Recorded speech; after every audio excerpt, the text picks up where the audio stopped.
All right, July 14th is recognized as Bastille Day or French National Day. This day is commemorated in remembrance of the fall of the Bastille. The Bastille, which was once constructed as a medieval stronghold, later turned into a state prison. Political prisoners who were arrested by the police for trial were frequently housed there. Some prisoners were kept on the King's express command, which was unappealable. On July 14, 1789, a mob attacked the fortress and released 7 prisoners. This action signaled the beginning of the French Revolution between 1789 and 1799. France saw a significant political and social change. The French consulate was established following the French Revolution. France adopted the 14th of July as a national holiday in 1880.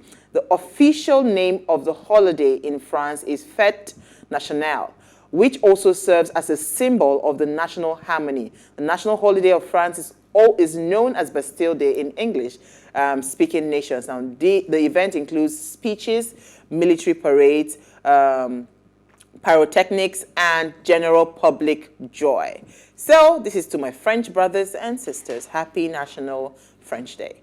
Okay, ladies. Do we really have a real national day in this country? In Nigeria? We have a celebration on account of the reform that our system has experienced. Absolutely. As against just celebrating independence. Because for me, independence is a bit outdated. Can we have a bit of a paradigm shift around how, because if you look at that, Democracy Day was probably supposed to offer do us that, but it's yet to really garner deliver that that momentum. Because we are supposed to do fireworks across the nation on Democracy Day, right? June 12th, right? But you barely see activities apart from maybe holiday, lectures, and of course a public holiday and all of that. Yeah. But I think maybe because Nigeria, we have too many holidays. The state of the nation currently will not allow us actually to go about doing things like that. Absolutely. Basically. So Okay, I hope they heard you. do you mind free? On that note, we're going to project on of the arm. No, that's what I'm saying. So I'm just saying the director should just increase his mic because today is today. And funny thing is that the thing was not like this when she came into the studio. It just started. I think it's the cold. It's the cold. Okay, so let's have your words. The devil is a liar. It's not devil, please. It's just cold. Bottom line is that my story and what's in the news says that, it's all about TikTok. I love TikTok. I really do love TikTok. I just discovered TikTok. So this story actually resonated with me. Okay. I feel that, according to a story by a lady, she went online and she was talking about the fact that my voice is getting better. Yeah, it is. So she went online and she talked about the fact that those that are doing TikToks with known TikTok faces that are doing skits with them, that they promise them 1 or 2 things in the course of it, that's not going to make them actually, in quote, blow online. Blow.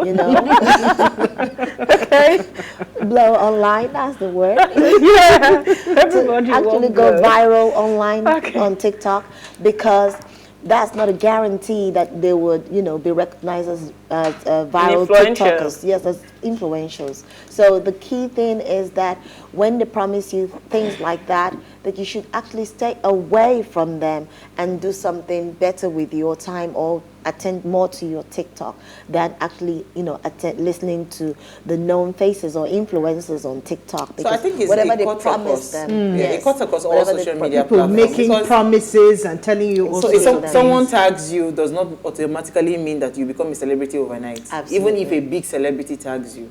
Yes, you might gain a few followers, but it does not guarantee that. Hard work. And consistency. Hard work means consistency. You have to keep grinding. And good content. Good content. The last page is always interesting.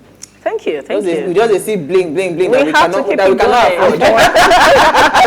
Babe, let me upgrade. Okay, what I have is really related with our recent banter on Baba Ijesha. Good. And this is about the moment where Kiri prisoners officially took custody of actor Baba Ijesha. So he could be processed to serving a 16 years jail sentence. In Nigeria, I think that's actually cut into 2. A jail term in a year is about 6 months, so he's going to do 8 years. But I believe that is enough for any reformed mind that is willing to be reformed, that is remorseful. I'm really happy that justice was served. I'm not celebrating the fact that he's Baba Ijesha. I'm just It could have been anybody. Exactly. I'm just happy that in our country we can actually get justice for rape. Because people really rape people. A lot of women have been subjected to harassment, persistent rape that nobody gets to do anything about. Oftentimes the women get blamed. You hear things like, what were you wearing? What were you doing there? You put yourself in a situation. I mean, sex should be consensual. Please pardon my French. But to see that in this country, we can actually get people serving time for jail for rape, it's what I am very happy about, in spite of who gets sentenced. And really, that's what I have in today's news. Absolutely. Now, your story. Yeah, so my story has it that the Studio 54 owner, Mark Fleischman, has died by assisted suicide. When I saw that, I was a bit confused. Very That's very confusing, disturbing. very disturbing news, actually. So it says that Mark Fleischman, the owner of legendary nightclub Studio 54, has died and by assisted suicide in Switzerland. He was 82 and he was unable to walk. His speech was slurred and impaired. And this happened when he got sick in 2016 and doctors couldn't diagnose his condition. He said, I can't work, my speech is messed up and I can't do anything for myself. That was last month. And then he, you know, his wife does everything for him, including putting on his shoes, bathing him. And he said categorically, and I quote, I am taking a gentle way out. It is the easiest way out for me. That's sad. So at the end of the day, he flies to Switzerland and basically drank cyanide. Well, a lethal dose of barbiturates. I'm not sure what that is, but at the end of the day, he died he was assisted in that death. Now that was the part where it confused me because the questions in my mind is it now legal to assist people? I thought suicide was a crime. Exactly. If you attempt a suicide and you are actually, maybe they foil your plans for suicide, they take you to jail because they said suicide is a crime. So now when I heard assisted suicide, I'm now gets the interesting part for me again, where he said he worked with a non-profit Dignitas, which launched in 1998 and is devoted to helping people commit suicide when their health is failing. The Dignitas members reviewed his medical records and had a conversation with him. So he said, the more I think about it, the more I want to do it. I am flying direct to Zurich from LA. There will be no last party.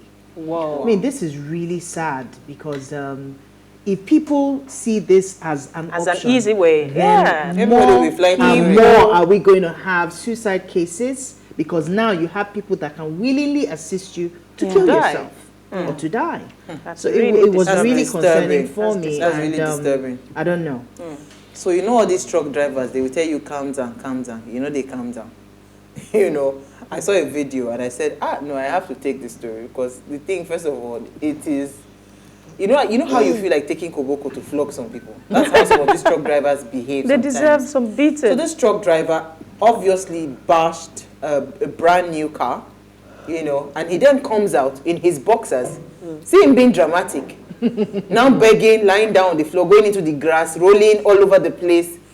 So if you listen to the audio, like it's really dramatic. See drama. Gymnastics. See him. But you can tell that this guy is under the influence. Yeah, there's no normalcy in his mind. So I was going to say that. No, you can do this in your right senses. Look at the drama. He's so you know, because he's being dramatic. So hold on. Oh, yes, he One is. house. So you see, because most times when they do things like this, they get away with it, right? They know that when they come out from those trucks or the buses, the downfall drivers, and lie down on the floor, you let them go.